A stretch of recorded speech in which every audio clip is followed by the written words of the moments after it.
The throne of Zoran hung suspended above the Imperial Hall like a captured star. It was forged from sun metal drawn from the heart of a dying system, its surface alive with slow, molten light. Beneath it stretched a floor of black crystal, polished so smooth it reflected the Emperor twice, once as he was, and once as the myth he had become. Emperor Kylus did not look down when his son was brought before him. The hall was vast enough to swallow fleets.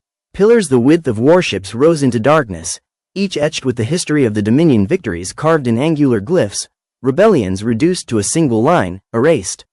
The air hummed faintly with the presence of the starbound guard, their armor humming with restrained violence, their helms turned forward in perfect symmetry.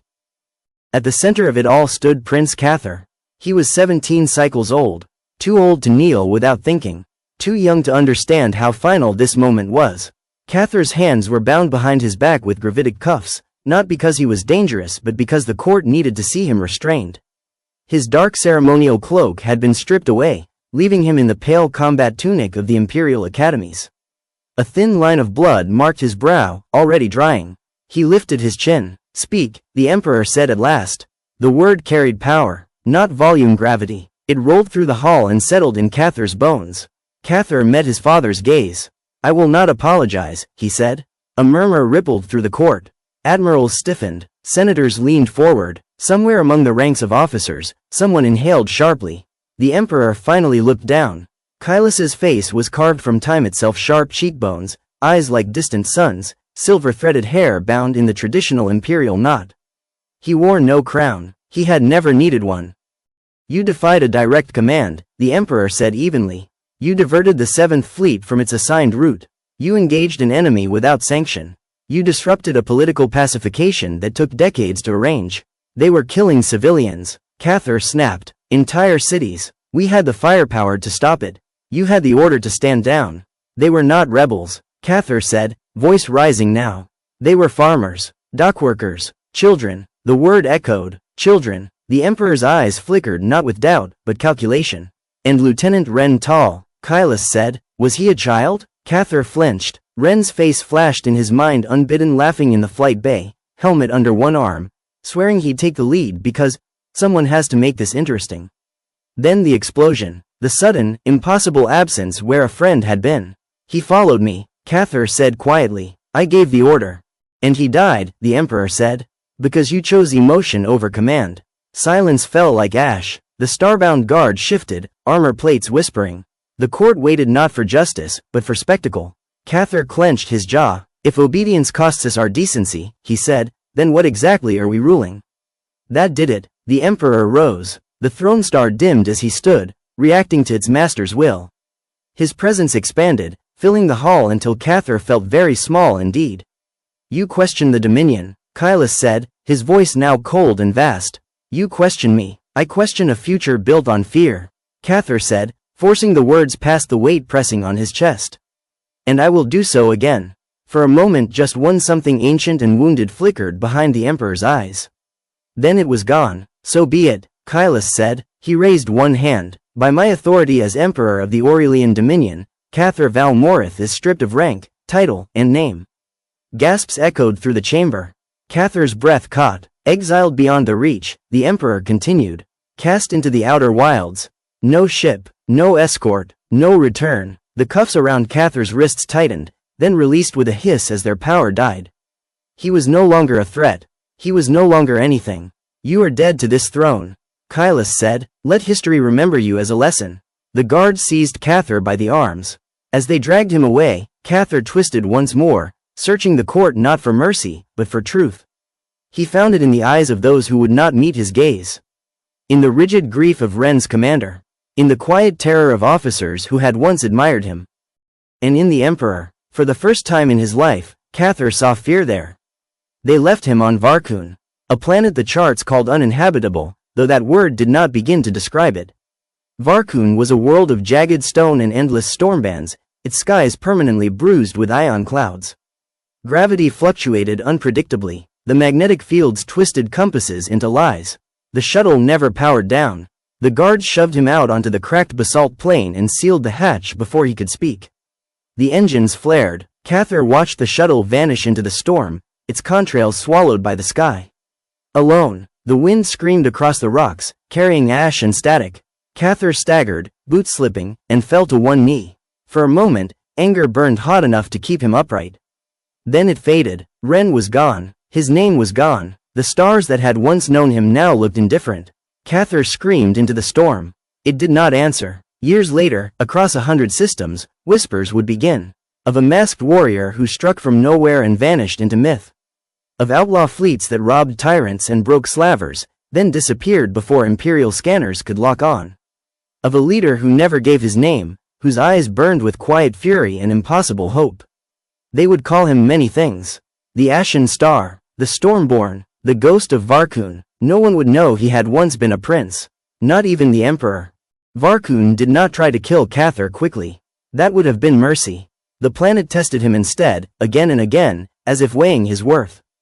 Days blurred into cycles of hunger, storms, and bone-deep exhaustion. The sky never truly cleared, only shifted from violent to watchful. Lightning crawled sideways through the clouds like living things, striking without sound. Cather learned pain in new dimensions.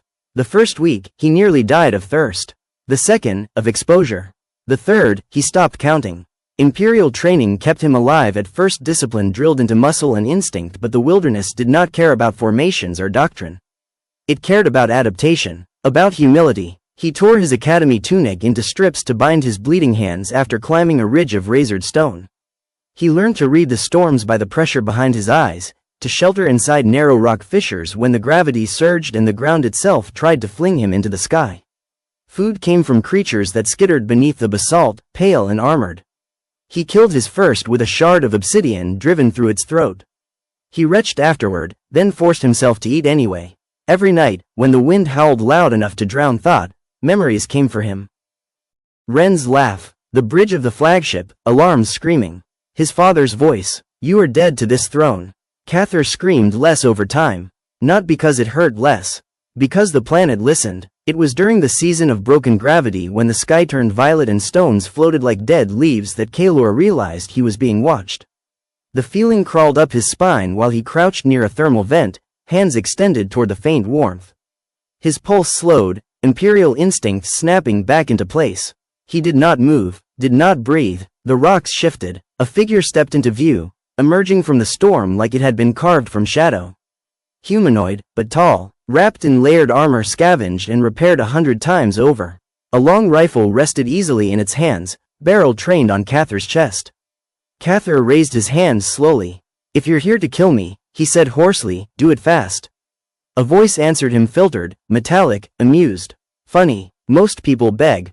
The figure tilted its head. The rifle did not waver. "You don't look like a raider," the voice continued. "Too clean, too disciplined, and you're still alive." Cather swallowed. "Congratulations." A pause. Then the rifle lowered. "Name's Sireth Vorn," the stranger said. "And you're trespassing." Cather barked a laugh, raw and cracked. "On this?" Sireth chuckled. "That's what they all say." 2 more figures appeared from behind the rocks, then 3. All armed, all watching him with the careful interest of predators deciding whether something was worth eating or recruiting. Sireth studied Cather for a long moment. "You're Imperial," they said finally. Cather said nothing. "Recently," Sireth added, "and violently." Cather closed his eyes. "I was," he said. Sireth nodded once. "That tracks." They turned and gestured into the storm. "Come on then, before the gravity flips and we all go drifting into the upper atmosphere." "Where?" Cather asked. Sireth's grin was audible in their voice. "Home, of sorts." The settlement was hidden inside the ribcage of a crashed dreadnought. The ship had split in half decades ago, its hull half buried in stone, half exposed to the storm. Salvage plates reinforced its shattered spine, turning ruin into refuge. Energy shields flickered weakly over critical sections, barely holding against the planet's fury. Inside, it was chaos and life. Dozens of people moved through the corridors, humans, near humans, species Kaelor had only seen in diplomatic briefings. Scars were common, so was laughter. Children ran past carrying tools too large for them, shouting. No insignia, no banners, just survival. "This is the Ashbound," Sireth said, removing their helmet at last. They were older than Kaelor had thought, their face lined and sharp-eyed. "We're outlaws, pirates, if you listen to the Dominion. Heroes, if you ask the people we steal for."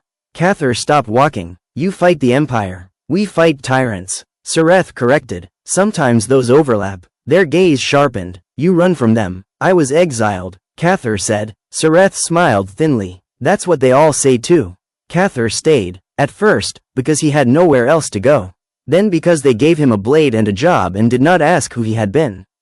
They taught him how to scavenge wreckage without triggering ancient defense systems, how to pilot ships held together by hope and bad wiring, how to fight dirty and win. The Ashbound were not soldiers. They were better. They fought like people with nothing left to lose and everything left to protect. They struck supply convoys bound for oppressive governors. They freed labor camps hidden in asteroid belts. They vanished into uncharted space before the Starbound Guard could respond. Cather learned their names. Lisa Quell, who could slice any system while humming old spacer songs. Brack, a mountain of muscle and gentleness, who had once been enslaved by an imperial mining guild. Ithrix, whose species had no homeworld anymore. They did not ask Cather who he was. They asked what he believed. And when he answered that power should protect the powerless, they handed him a mask. It was forged from stormglass scavenged from Varkun's surface, dark and faintly luminous, etched with fractures like frozen lightning. For raids, Sareth said, symbols matter. Cather turned it over in his hands. Names matter too, he said. Sareth nodded. Pick one. Cather thought of ash and storms. Of stars falling and rising again. Call me Tempest, he said. The lie slid easily into place. The first time the legend spread, Cather didn't know it. It was a small operation, a prison barge drifting near the edge of Dominion space. Minimal escort, routine cruelty. They boarded fast and hard, ashbound fighters moving like shadows through the corridors. Cather led the charge. He fought with a precision that made seasoned outlaws stare. Not wild, not reckless, purposeful, every strike disarming, disabling, decisive. He moved like someone who had been trained to command armies and had learned how to fight alone. When the prisoners were freed, one of them, a gray-haired woman with trembling hands, grabbed Cather's arm. Who are you? She whispered, awe and disbelief warring in her eyes. Cather hesitated. Then he pulled the mask back into place. Someone who remembers, he said. By the time the Empire realized what had happened, the barge was empty, its records wiped, its guards alive but humiliated. And across the comms net, a name began to circulate. Not a real one, a whisper. A ghost in Stormglass. Far away, on the throne of Zoran, Emperor Kylus Val Morith received a report. Outlaw activity in the Outer Wilds. Tactically impossible maneuvers. An unknown leader. He dismissed it with a flick of his hand. Send patrols, he said. Legends die when exposed to light. But somewhere deep in his memory, the storm howled. Legends don't announce themselves. They accumulate. At first, the Dominion dismissed the stories as exaggerations, the kind that bloomed in border systems where fear outpaced facts. An outlaw band here, a broken labor camp there, convoys vanishing without a trace, their supplies redistributed to planets that had forgotten what relief looked like. But patterns are dangerous things. Every strike followed the same rules. Minimal casualties, maximum impact. Governors were humiliated publicly, their crimes broadcast across open channels before being wiped clean. Imperial insignia were left untouched except one. A single sigil, burned into hull plating with surgical precision. A fractured star. The analysts hated it. This isn't piracy, Grand Strategist Havelock said, pacing the war chamber beneath the throne. It's doctrine. Someone trained these people. The Emperor watched the holoprojection in silence. A supply route flared red. A prison world blinked out of compliance. A border fleet reported being outmaneuvered by ships that should not have been capable of coordinated jumps. And the leader? Kylus asked. Havelock hesitated. No confirmed identity. Uses a mask. No consistent name. But they call him something, the Emperor said. Havelock nodded grimly. The Stormborn. The word landed heavier than it should have. The Emperor's fingers tightened on the arm of his throne. Tempest hated the name. It was too loud, too mythic. It turned him into an idea instead of a person. But the Ashbound wore it like armor, painting the fractured star on hulls and armor plates. People need something to believe in, Lisa said as she sealed a charge along a slaver station's main conduit. You just happen to be convenient. I'm not a symbol, Tempest muttered. Brack laughed, deep and warm. You are now. The operation was their largest yet. Caro's station, a fortress ring wrapped around a gas giant, serving as a processing hub for forced labor shipments. Officially classified as an industrial rehabilitation facility. Unofficially, it was a graveyard. Tempest stood at the edge of the hangar, stormglass mask reflecting the station's lights. He felt the familiar tension coil in his chest the moment before violence, when choice still existed. This will wake them up, Sareth said quietly, joining him. Empire won't ignore this. I know, Tempest replied. Once we do this, there's no going back.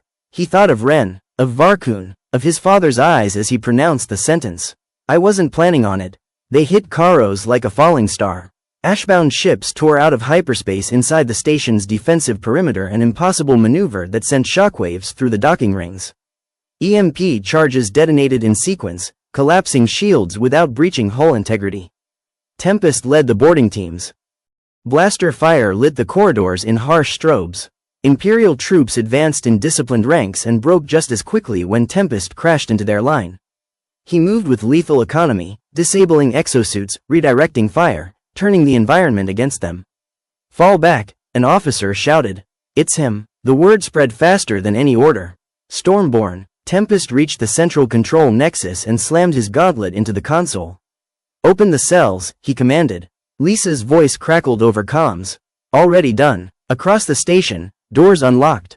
Chains fell. When the Empire regained control hours later, Karo's station was empty except for its guards and a single broadcast looping on every channel. A masked figure, standing before the fractured star. We are done being quiet, Tempest said in the recording. His voice was calm, steady. The Dominion calls this order. We call it theft. You take lives and call it peace. He leaned closer to the camera.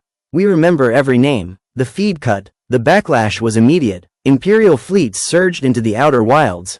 Patrols tripled. Bounties were posted so high they distorted local economies. Anyone even rumored to have aided the Ashbound was arrested or worse. And still, the legend grew. Children painted fractured stars on walls. Refugees whispered prayers to a masked warrior who came from storms. Songs spread through spacer bars, each one more exaggerated than the last. Tempest listened to none of it.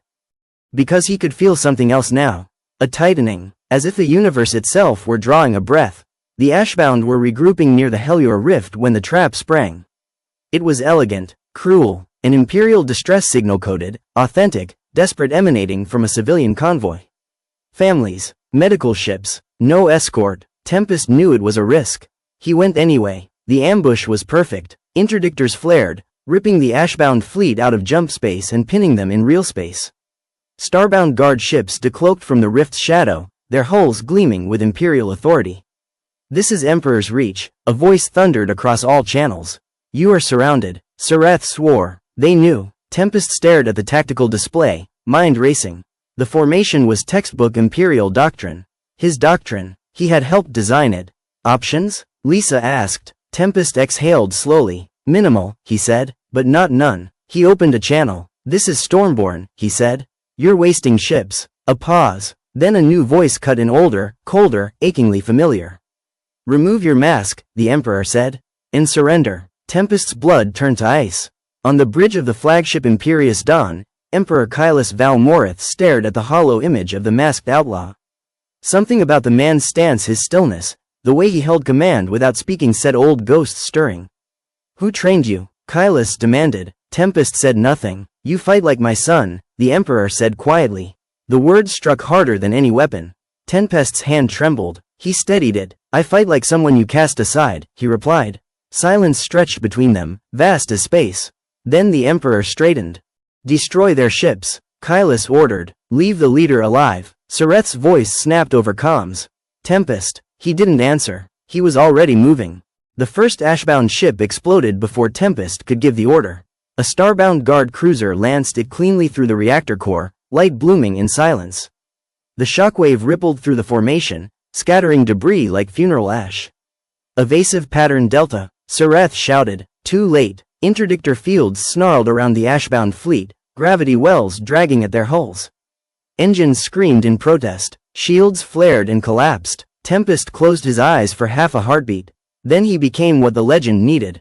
All ships, he said calmly, voice cutting through panic, follow my mark.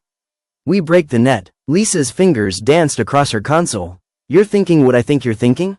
Yes, he said. That's insane. Tempest smiled beneath the mask. It always works. They surged forward into the Imperial line. Ashbound ships flew in tight, chaotic spirals, using the wreckage of the fallen vessel as cover. Brack's gunship rammed an interdictor node at full burn, tearing it apart in a blossom of fire. The gravity field flickered. Now, Tempest shouted. They punched through the gap. Half the fleet made it. Half did not. He watched two ashbound ships fall behind, engines crippled, surrounded by guard cruisers. Sereth, Tempest said quietly. Take the others. Get them out. Sereth's voice cracked. Not without you. You will, Tempest said. That's an order. A pause. Then, damn you. The ashbound ships jumped, vanishing into the rift. Tempest turned his ship alone to face the Imperial Armada. They boarded him like a conquering army. Starbound guard flooded his vessel, boots ringing against the deck, rifles raised. Tempest stood in the center of the bridge, stormglass mask intact, blade resting point down against the floor. On your knees, a captain ordered. Tempest did not move. The Emperor arrived minutes later. Kylus Valmorith stepped onto the bridge with the measured grace of someone who had never known resistance. His guards fanned out, weapons ready. His eyes never left Tempest. Remove the mask, Kylus said again. Slowly, deliberately, Tempest reached up. The stormglass came away. The bridge fell silent. For a long moment, no one breathed. Cathar Valmorith stood before the Emperor, older, scarred, lean as a blade.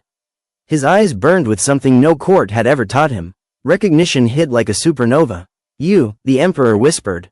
Cathar met his gaze. You left me to die. The guards shifted uneasily. Kylus straightened, armor plates settling. I exiled a reckless boy. You forged an enemy, Cathar said. One your people needed. You defied me. Kylus snapped. You cost lives. I saved more. Cathar shot back. And you know it. Silence stretched, fragile as glass. You could have returned, the Emperor said at last. Begged forgiveness. Cathar laughed softly. I found something better. He gestured to the viewport where burning wreckage drifted and distant ships still fought. I found purpose. The alarms wailed. A new contact bloomed on the tactical display. Then another. Then dozens. Multiple jump signatures, an officer stammered. Non-imperial. Armed. The viewscreen filled with ships. Not just ashbound. Rebel fleets. Outlaw clans. Border militias. Free world defense groups long thought broken or scattered. They emerged from hyperspace like a tide, weapons hot, banners raised.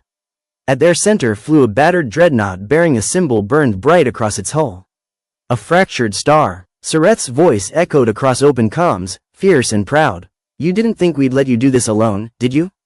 Cathar exhaled, something in his chest finally loosening. Across the fleet, channels opened, civilian, militia, Imperial Reserve units hesitating on the fringes. Cathar stepped forward. People of the Dominion, he said, his voice broadcast across every frequency. You were taught to fear chaos. To obey, no matter the cost. He turned slightly, addressing the Emperor without breaking the transmission. My father taught me that order without mercy is just another kind of tyranny. Imperial ships wavered. Cathar's voice hardened not with rage, but conviction. I am Cathar Valmorith, he said. Once your prince, once your exile. A collective intake of breath swept the armada. I do not ask you to follow me. Cathar continued. I ask you to remember why you joined. He raised his blade. Stand, and fight for the people you swore to protect. For a heartbeat, nothing happened. Then an Imperial frigate powered down its weapons. Then another. Then dozens. The Emperor watched his fleet fracture before him, loyalty dissolving into conscience. You would tear it all down. Kylus said quietly. Cathar shook his head. No, he said. I would build it better. The battle that followed would be remembered as the fracture of the Reach. Imperial loyalists clashed with rebel fleets amid burning stars. Ashbound fighters darted through the chaos, striking with surgical precision. Cathar led from the front, unmasked now, a banner rather than a shadow. When it ended, the Emperor's flagship lay crippled.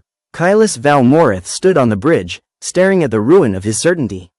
You've won, he said. Cathar lowered his blade. This was never about winning, he replied. They faced each other, father and son, amid the wreckage of an empire. The war did not end with silence.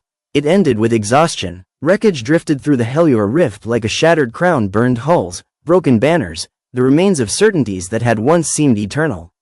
Rescue ships moved carefully among the debris, pulling survivors from the void without asking which side they had been on. Cathar stood on the observation deck of the Imperious Dawn. The Emperor's flagship was wounded but alive, its systems stabilized by hands that only hours earlier would have been enemies. Beyond the reinforced glass, Rebel and Imperial ships floated side by side, uneasy allies bound by what they had just done. Behind him, the doors slid open. Emperor Kylus Val Morith entered alone. He looked older now, not weakened, unburdened, as if the armor of inevitability had finally cracked. "You should have killed me," Kylus said. Cathar did not turn. "That would have been easy." The Emperor stopped a few steps away. "And now?" Cathar faced him. "Now you answer for what you built." Kylus gave a slow nod. "As it should be." The tribunal convened in open space aboard a neutral station hastily reinforced to hold representatives from across the Dominion. Senators sat beside militia leaders. Former rebels beside imperial officers who had chosen to stand down. Cathar refused the throne. The offer came quietly, urgently, from those desperate for stability. A prince returned, a symbol restored. He declined just as quietly. "I won't replace one absolute with another," he said. "That's how this started." Instead, he stood witness. Evidence poured forth, records long sealed, crimes buried beneath procedure, entire systems sacrificed for order. The Emperor did not deny them. He did not argue. When the verdict came, it was unanimous. Kylus Val Morith was stripped of power. Not executed.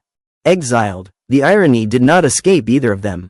As guards prepared to escort him away, the Emperor paused before Cathar. "I thought fear was the only thing strong enough to hold us together." Kylus said. "I was wrong." Cathar studied his father's face, the man who had shaped an empire and broken a son. "You taught me how to fight," Cathar said. "The rest, I learned without you." Kylus bowed his head. It was the first time he ever had. The Dominion fractured and then reformed. Systems once ruled from a single throne became self-governing alliances. The Starbound Guard was dismantled and rebuilt as a defensive force bound by charter, not decree. The academies rewrote their doctrines, replacing obedience with accountability.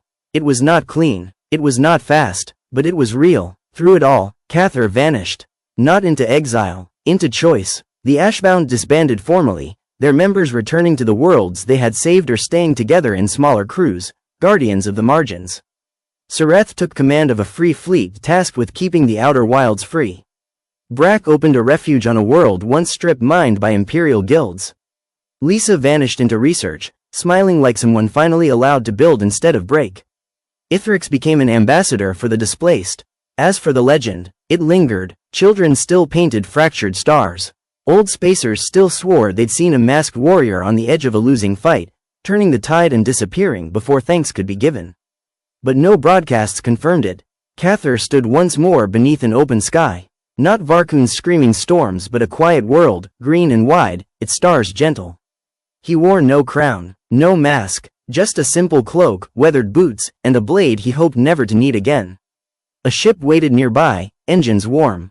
"Ready?" Sareth asked from the ramp. Cathar smiled. "For what?" "For whatever needs fixing next." Cathar looked up at the stars, the same ones that had watched him fall, survive, and rise. "I'm ready," he said. As the ship lifted into the night, a single symbol gleamed briefly on its hull before the lights dimmed. A fractured star. Not a warning, a promise. Thank you for listening, and please don't forget to like, subscribe and comment for more short stories.